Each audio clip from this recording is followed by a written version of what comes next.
یہی 27ویں شب تھی، یہی رجب کا مہینہ تھا۔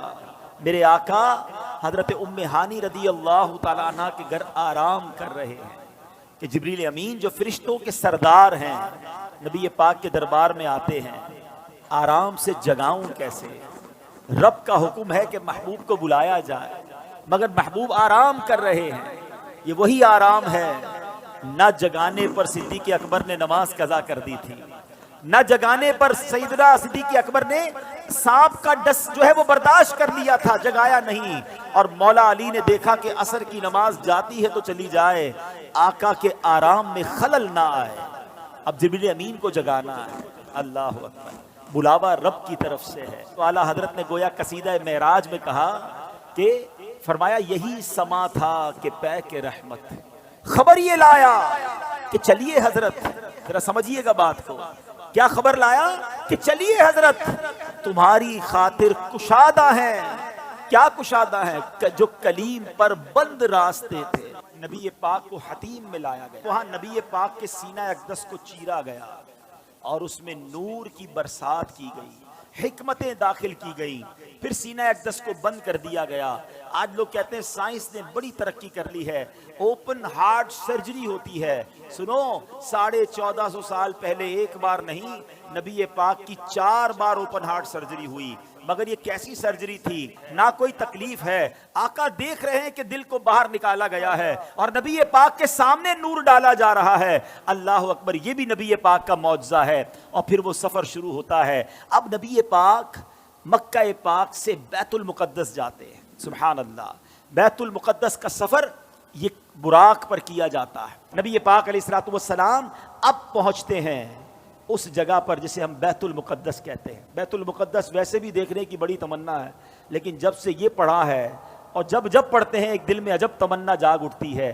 ذرا سوچو تو صحیح کہ کائنات میں ایسی نماز نہ اس سے پہلے ہوئی نہ اس کے بعد ہوگی، جب اس کائنات کے سب سے بہترین افراد یعنی انبیاء کرام کم و بیش 1,24,000 آل ٹوگیدر ونس ٹائم، ایک ہی وقت میں وہ بیت المقدس میں موجود ہیں، صفے تیار ہیں، مؤذن فرشتے ہیں، اقامت دینے والے جبریل امین ہیں۔ اور اب جبریل امین نے عرض کیا حضور اب آپ امامت فرمائیے، امام الانبیاء میرے آقا امامت فرما رہے ہیں۔ سبحان اللہ، سیدی اعلیٰ حضرت امام اہل سنت بڑی پیاری بات لکھتے ہیں، فرماتے کہ وجہ کیا تھی؟ معراج کی رات کی جماعت کیوں جو ہے وہ سجائی گئی، یہ بلایا کیوں گیا سب کو؟ سبحان اللہ، رہتی دنیا کو یہ بتانا تھا۔ اعلیٰ حضرت کہتے ہیں نماز اقصا میں تھا یہی سر، سر کہتے راز کو، عیاں کہتے ظاہر ہونا۔ فرماتے نماز اقصا میں تھا یہی سر، یہی راز تھا کہ عیاں ہو مانائے اول آخر، پتہ چل جائے دنیا کو کون اول ہے کون آخر ہے دست بستہ پیچھے حاضر، سارے ہاتھ باندھے کھڑے ہیں، کون؟ جو سلطنت آگے کر گئے تھے۔ اقصا میں سواری جب پہنچی، اقصا میں سواری جب پہنچی، جبریل نے بڑھ کے کہی تکبیر۔ اقصا میں سواری جب پہنچی، جبریل نے بڑھ کے پڑھی تکبیر۔ نبیوں کی امامت اب بڑھ کر فرماتے ہیں، اللہ اللہ کہو، اللہ اللہ اللہ اللہ اللہ اللہ کہو، اللہ اللہ۔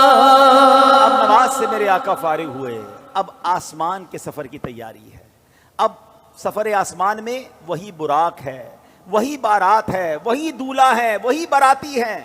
آن کی آن میں پہلا آسمان آ گیا، اور اللہ کے حبیب کا یہ سفر کتنا فاسٹ ہوا، نبی پاک آگے بڑھتے گئے، اب سدرۃ المنتہا آ گیا۔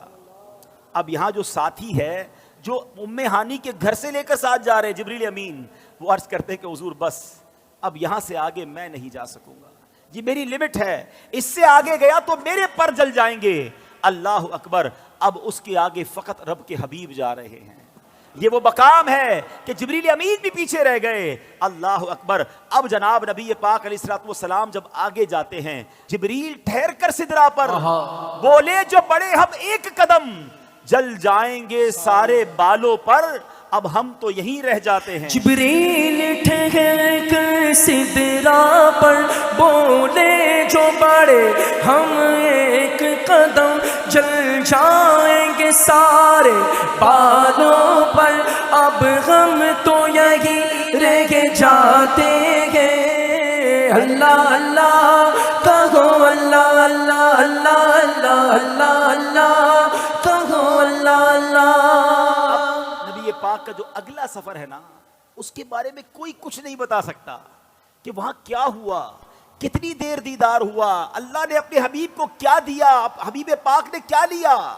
وہ ایسی راز کی باتیں ہیں، وہ ایسی کرم کی باتیں ہیں کہ جتنا اللہ کریم نے قرآن میں بتایا اور جتنا حبیب پاک علیہ الصلوۃ والسلام نے ہمیں آ کر بتایا، اس کے علاوہ کوئی اس کے بارے میں نہیں جانتا۔ تو اب یہ وہ سفر ہے میٹھے اسلامی بھائیوں کہ جب نبی پاک علیہ الصلوۃ والسلام یہ سفر کر کے واپس آئے، یہ عظیم سفر ہے، جنت کے طبقات دکھائے، جہنم کے مشاہدات کیے، آل ٹوگیدر جب یہ سفر کر کے نبی پاک واپس آتے ہیں تو آج لوگ کہتے ہیں جناب کہ بڑی سائنس نے ترقی کر لی ہے، بڑا مہینوں کا سفر دنوں میں، دنوں کا سفر منٹوں میں طے ہوتا ہے۔ لیکن میرے آقا کے اس سفر میں جس میں ہزاروں سال کا یہ ٹریول ہے، علماء کہتے ہیں اگر اس کو لاجیکلی کیلکولیٹ کریں نا تو یہ کئی ہزار سالوں کا سفر بنتا ہے۔